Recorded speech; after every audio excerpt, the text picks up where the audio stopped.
napatawag. Ha? Ano kaya ang ginawa mo na naman? Ano po ginawa ko? Sigurado ka? Teka lang.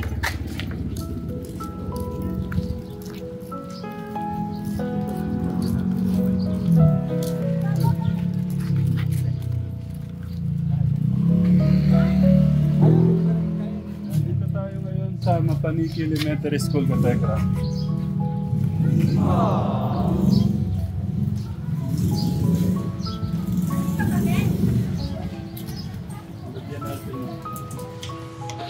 Si Ma'am Angelica. Angelica L. Katekram, pinapakilala ko sa inyo yung teacher ni Ate Abby natin. Si Ma'am Angelica po. Ma'am Angelica. Yan. Angelica L. Carter. Nagkaroon din tayo ng pagkakataon para malaman natin o may discuss ni Teacher Angelica yung kung ano yung performance ng mga bata. Si Angel, maanon din natin. Oo, pwede na daanan. Kasi lahat pala eh. Si Angelo. Oo, pwede rin. Pupunta talaga Okay, tayo. sige. So, Opo, si ano ako din muna, naging unahin teacher muna ni natin, Angel. Katekram. Unahin muna natin si Ate Abby natin. Kung ano yung, kumusta yung performance niya kay Teacher Angelica. Angelica. Si Cassie po, nung una po talaga, mahihiyain po si Cassie. Yung hindi po siya palasalita, ganyan. Tapos, nung na-develop din naman po si Cassie, and until now po, okay na po yung sulat niya, sulat sa pangalan. Kaya niya na pong isulat yung pangalan niya. Nakakapantig na rin po. Even yung mga CVC words po, nababasa niya na. Yun po. Minsan lang po talaga mahihiyain sa, halimbawa, discussion. Nahiya pa po siya yung talagang magtaas ng kamay. Pero kapag tinawag po siya, may sasagot naman po siya. Halimbawa sa board po, may papagawa po ako sa board. Sasagot naman po siya. So kaya po pag umuwi din po siya, may marami din po siyang stars. Si Cassie okay naman po, medyo may pagkamahiyain lang pong konti. Thank you, Teacher Angelica. Grabe oh. O ano pa, next year pa, darating pang mga panahon. Di ba, Teacher? Opo, yung last niyo po si Angelo, na estudyante ko rin po. Kamusta po yung grades? Ay, ito po. Yung sa grades po nila, mga letters po sila. Hindi po sila numerical kasi po kinder pa lang po sila. Yung letter B po is beginning, letter D is developing, letter C is consistency. Ayan po. Wow. Kasi ito po. So, not bad. Katekra. Marami na rin po. Oh, Yung wow. mga letters. Oh, puro C. Ibig sabihin, Opo, consistent po. consistent. Kasi po okay na rin naman po siya sa sulat at nakakapagbasa na po si Abby. Ang hinahabol po namin with honor eh. Wala po silang with honor. So, Ano lang po ata yun mo? Best in Opo. ganito, kano subject. Sa last quarter po, yun po. Lahat po sila may mga, ano po sila, performance, ay character traits awards po sa kinder. Pero wala pa po silang with honor. Sa grade 1 po. grade 1. Yes. So ito, Katekram, to malalaman natin kung with honor yung Angelo natin. Mamaya, malalaman mo natin to. Mama Angelica, thank you. Ay, Thank you. Ay, Salamat po. Mag-invite na tayo ng ano, Kay ano to, kay Abby. kay Abby, graduation. Graduation niya pala ngayon. Sa ano pa? sa April 15 po. Mm. Sino po bang pupunta niyo sa kanya? Kami na lang po. Tsaka si Nanay Apple, kung gusto po nung nanay talaga dapat. Nanay talaga. Andyan po ba yung nanay? Nasa bundok po eh. Opo, pwede naman po. Magkano, ma'am? 450. 450. Tapos yung sa picture niya po, sa kanan. Ano po? May picture, yung picture po. Magkano po yung picture? Yung 400 po with frame. 400 with frame. Ito na po. So, lahat po yan, yung po yung babayaran namin, no? Sige po. Okay na po yun. So, ito kailangan natin, to. Ade, napirmahan na daw eh. Okay na yan, teacher. Pag merienda na lang po yun. Thank you. Malit lang pang merienda natin sa mga teacher. Teacher, thank you. Next. Si ano. Ay, siya. Kay Lloyd. Natatakot nga ako ano yung update sa kanya. Uli na lang natin siya. Si ano na muna, Angelo na muna. Baka mag-meeting sila, ma. Sige, nasan? Sige Pero yung yung sa kanya, ma. Doon po kay Mama Almira. kay Ma'am Almira, sa gitna. Edit na. Yung po sa may gilid ng may mangga. Sige. Akala ko dito. Thank you, Angelica. Ma'am Angelica, thank you. Ano ba yan, Clark? Kinakabahan ako sa'yo. Katekram. Kinakabahan ako. Oh, no! Mag-bless muna tayo sa mga teacher. Si Ma'am Resi, si Tita. My God, Bless po. Hello. Ay, hello po. Ano ba yung mga anak? Punta, ano lang po, kinakabahan nga po, kinakabahan po ako, ano, bakit to kami pinatawag eh. Apo. Sana, yun nga lang po iniisip ko, sana good news. Andiyan ba si Ma'am? Si Ma'am... Ma'am Almira, kumusta po? Ito naka-tekram. Ito po yung pinakamagandang teacher ni ano natin, Kuya Clark, si Ma'am Almira. So malalaman natin dito ka-tekram kung ano ba talaga yung dahilan bakit tayo pinatawag. Sana gagraduate yung Kuya Clark natin. Pero parang parang hindi pasado si Kuya Clark natin eh. Kasi si Ma'am Almira medyo malungkot yung mukha. Oh no! Mahal dito. Aaron. Oo, naka-uniform si Aaron na yun ah. Hindi po ba naka-uniform na pag-upuro? Hindi po, naka-white lang po. Opo, ayun po, yung pan-load po niya na yan. Ba't mo inuhubad? Ba't mo Naiinitan po ata siya. Hindi na siya nagsasama din. Pero lunch ang pan naman din na sinuot. Ay, ganda pa naman oh, bago-bago pa. Kaya pa, nung class picture lang po siya, tsaka nung pinicture po sila ng pictorial sa may office po, naka-uniform po siya. Si Nanay, Ito po ata. Hindi po siya nag-uniform.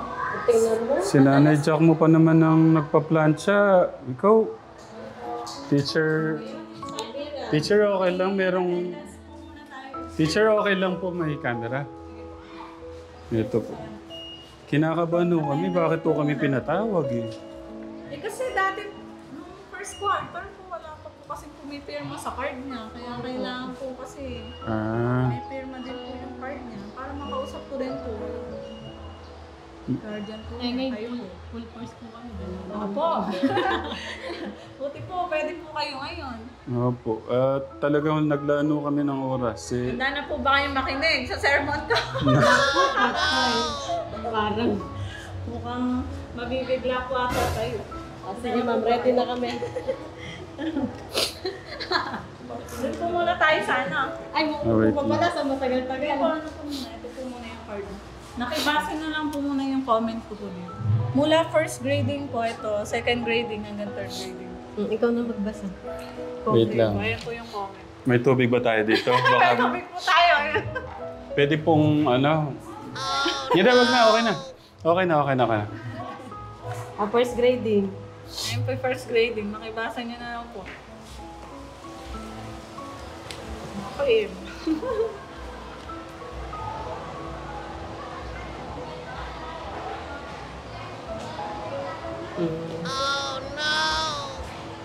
Nako. Hindi, Sabi mo, from ano naman eh. sa bagay, no? Comment naman po siya. Ah. Po. So, basahin ko na po. Sige. Yung unang markahan katekram, yung comment ni teacher, iwasan ng mga bagay na nakakahadlang sa pag-aaral. Paano yung mga bagay-bagay na yon? Gaya ng... Nagsabi, alam mo yon, Aaron. Na ano po, na kaya po sumunod po sa teacher po. Tsaka pagka Pagka ano po. dapat sumunod po. Kapag ano pong ginagawa mo sa katabi mo na, sabihin mo. Na wag po maingay po. Ano pa? Tapos yung ikalawang markahan, ipagpatuloy ang kasipagan Ayun, at tiyaga nag-improve na po siya, no? sa Second pag-aaral.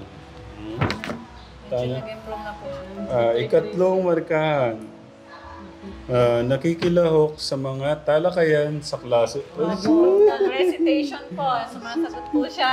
Okay. Kala ko naman, Lesson po namin. pinakaban niyo naman po ako.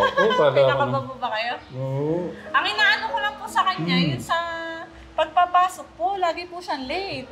Nagtataka po ako, bakit time naman po naglilate? umaalis Opo, po di ba po maaga naman po siyang nakakaalis? May nagsusumbong po sa akin. Ibang teacher, nakikita daw po dito sa peryaan.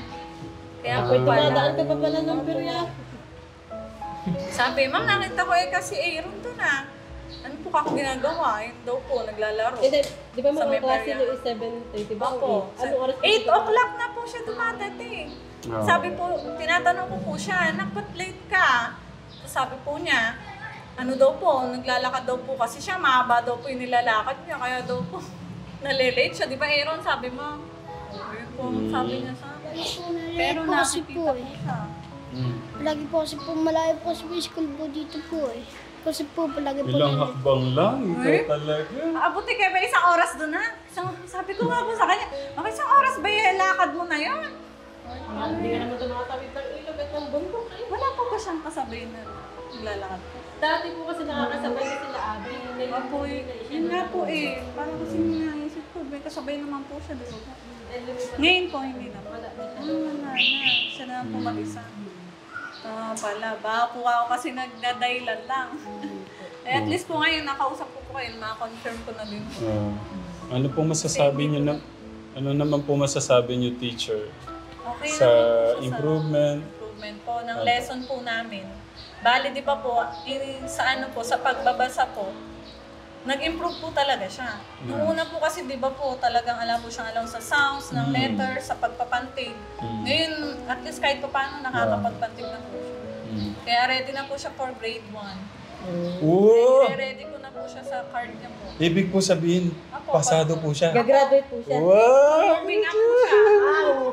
May moving up ka. Kala ko Kasi hindi ilan mo po siya, yung hindi ko no? moving up. Hindi po siya kasama doon. Congratulations! Oh, tingnan mo.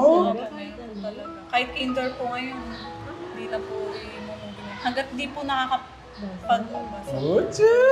Siya kahit pa may moving up. Kasi Grabe. kailangan po talaga sa bahay may follow-up po eh. Para? Pwede wala po talaga follow-up. Pat- Siya, nakita ko nga po improvement sa kanya. Sabi ko pag pinapabasa ko po siya, natutuwa nga po ako noon. Kasi kahit pa paano po, ay, May ano naman pala. opo, alam niya, natatandaan po niya, nare-retain sa utak po niya. Eh bakit pag doon Sabi eh ko, nga, buti ka babasahin niya po no? Maya lang, kalimutan na niya. Alam niyo, Sa teacher, amin po, siya yung pinaka-ano, kasi ilan po silang pinapabasa ko. Bali, sabi ko nga, ikaw yung pinaka-kuya dito, no? Kasi ikaw yung pinaka-matanda. Sabi ko kung gano'n. Sabi po niya, opo, teacher, siya naman po yung parang leader sa kanila pag nagbabasa. Kasi pag tinanong ko po, anong tunog to, anong tunog, alam po niya, nakakasagot po. Siya po yung nauunang makasagot.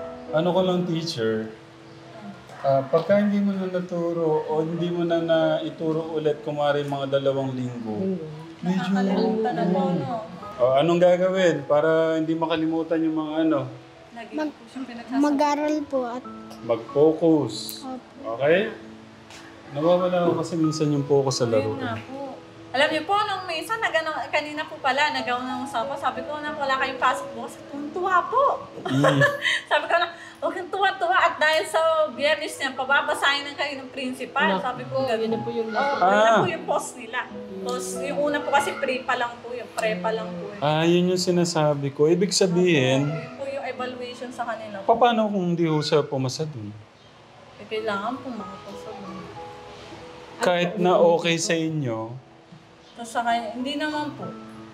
Kasi ba, may ano po kasi may case po na kapag kaharap yung principal, syempre po yung bata kinakabahan. Hindi naman po ma-prepare sa parang nape-pressure po sila. Parang sinasabi na rin po namin kasi sa principal po na baka po na-pressure yung bata. Kasi pag kami naman po yung kausap, baka po nakakabasa. Syempre sanay po sa amin. Pag po kasi sinabi ng principal, kinakabahan na po sila. No? Tulad po noon, hindi po siya nakasagot sa principal. Nagpabasa po. Po ilang letter lang po. Ni-scorean po kasi yun eh. Kung ilan lang po yung letter na nabasa po nila. Kung ilan lang po yung nabigay na sounds. Ganun po. Eh, yung mga binibigay lang naman po, tinignan po kasi yung pinabasa ng principal noon. Maroon po approach po. Kung ano lang po yung pinapabasa nyo din po sa kanya, yun lang din po yung pababasahin ng principal. huwag kang kakabahan. Kasi kako siguro. Lalo po kapag yung letters hindi sunod-sunod, ang alam po kasi nila yung sunod-sunod, di ba po? Lalo po kayo kasi hindi nila sinusunod-sunod. Nalilito po sila. Kaya po, Kaya marami po sila sa kanila talaga. kaya po ginagawa ko pagka shuffle yung pinapagawa ko. Ganda po yung gano'n eh. Pa-practice din po natin sa shuffle. Kasi alam po nila eh, sunod-sunod talaga. Araw-araw nga po nila nire-recite. Sabi ko nga po, araw-araw yung nire-recite, di nyo na natandaan yung tunog ng letter. Sabi ko na. Pero teacher, aminin nyo, kahit yung from day one natin, at saka ngayon, di ba po? Ayaw po, iba na. Malaki May naman na. improvement na talaga. Marami pa naman pong panahon ng Wala pa ano. na. Picture natin, class picture. Wala pa. Ay, yung sa graduation ko. Pwede na ba kami magbayad? Pwede na. Bali yung grad...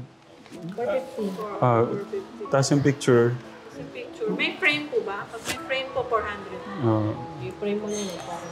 With frame na po. Good job. Hindi naman pala masyadong Thank you, teacher. Pinakaba ko lang po. Handa na po ba kayong makinig sa sermon ko? Teacher!